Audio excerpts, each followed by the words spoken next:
Hi friends, welcome to Sahana's kitchen. இன்றைக்கி சஹனாஸ் கிச்சனில் நம்ம தேங்காய் சேர்க்காமல் ரோட்டு கடை தண்ணி சட்னி எப்படி பண்ணுறதுன்னு தான் பார்க்க போகிறோம். அதுக்கு முன்னாடி நம்ம சேனலை நீங்கள் ஃபஸ்ட் டைம் பார்த்தீங்கன்னா மறக்காமல் சப்ஸ்கிரைப் பண்ணிக்கோங்க. வாங்க ரோட்டு கடை தண்ணி சட்னி எப்படி பண்ணுறதுன்னு பார்க்கலாம். ஃபஸ்ட்டு ஒரு ஃப்ரை பேன் எடுத்து அடுப்பில் வச்சுட்டு அதில் 1 டேபிள் ஸ்பூன் எண்ணெய் சேர்த்துக்கலாம். எண்ணெய் நல்லா சூடானதுக்கப்புறமா சீரகம் 1 டீஸ்பூன், பச்சை மிளகாய் ஒரு 5லேருந்து 6, உரித்த சின்ன வெங்காயம் ஒரு 6 வெங்காயம், பெரிய சைஸாக இருந்தால் 6, சின்னதாக இருந்தால் ஒரு 8 வெங்காயம் சேர்த்துக்கலாம். 3 சேர்த்துட்டு நல்லா ஃப்ரை பண்ணிக்கலாம். நல்லா வதங்கினதுக்கப்புறமா பூண்டு ஒரு 3 பல் சேர்த்துட்டு அதையும் ஃப்ரை பண்ணிக்கலாம். எல்லாத்தையும் சேர்த்துட்டு வதக்கிட்டு கருவேப்பிலையில் ஒரு 1/4 கப் வச்சுருக்கேன், அதையும் சேர்த்துக்கலாம்.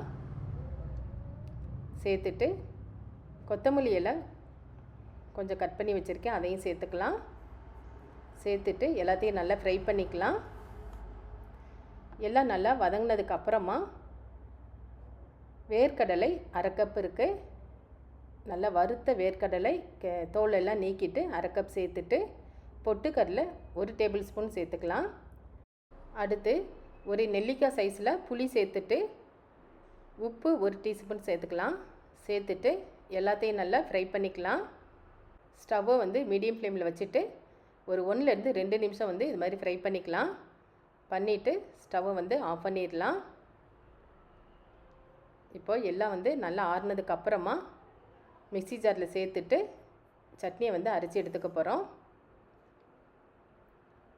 ஆறுனதுக்கப்புறமா எடுத்து ஜாரில் சேர்த்தாச்சு. இப்போ இதில் கொஞ்சம் தண்ணியும் சேர்த்துக்கலாம். அரைக்க தேவையான அளவு தண்ணி சேர்த்துட்டு அரைச்சி எடுத்துகிட்டு வந்துடலாம். சட்னி அரைச்சாச்சு. ஒரு 10 நிமிஷத்துக்குள்ளே இந்த சட்னி பண்ணிடலாம். தேங்காய் சேர்க்க மாட்டோம், ஆனால் அவ்வளோ டேஸ்ட்டாக இருக்குது. தேங்காய் சேர்த்த டேஸ்ட் இருக்கும். இதில் சட்னியும் புளி சேர்க்குறதுனால சட்னியும் வேகமாக கெட்டு போகாது, அவ்வளோ ருசியாக இருக்கும். இதோட நம்ம தேவையான அளவு கொஞ்சம் தண்ணி சேர்த்துட்டு கிளறி விட்டுக்கலாம். அடுத்து சட்னிக்கு தாளிக்க போகிறோம். அதுக்கு அதே ஃப்ரை பேன் எடுத்து அடுப்பில் வச்சுட்டு அதில் 1 டேபிள் ஸ்பூன் எண்ணெய் சேர்த்துட்டு எண்ணெய் சூடானதுக்கப்புறமா கடுகு 1 டீஸ்பூன், உளுந்தம்பருப்பு 1 டீஸ்பூன் சேர்த்துக்கலாம்.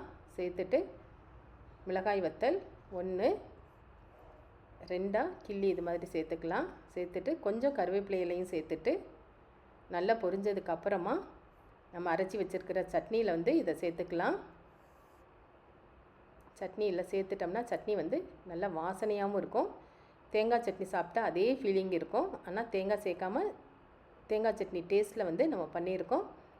வேர்க்கடலையும் உடம்புக்கு ரொம்ப நல்லது. ஒரு தடவை தேங்காய் இல்லாமல் வேர்க்கடலை வச்சு இது மாதிரி சட்னி செஞ்சு பாருங்கள். இட்லி, தோசை 2க்கும் ரொம்ப நல்லாயிருக்கும். பாருங்கள், நல்லா சாஃப்டாக இது மாதிரி பஞ்சு மாதிரி இட்லி செஞ்சுட்டு அதில் இந்த சட்னியை ஊற்றி சாப்பிட்டோம்னா 10 இட்லி கூட சாப்பிட்லாம். அந்தளவுக்கு ருசியாக இருக்கும். கண்டிப்பாக ட்ரை பண்ணி பார்த்துட்டு எப்படி இருக்குன்னு கமெண்ட்ஸில் சொல்லுங்கள். அடுத்து ஒரு புது வீடியோவோட மீண்டும் சந்திக்கலாம். Bye by.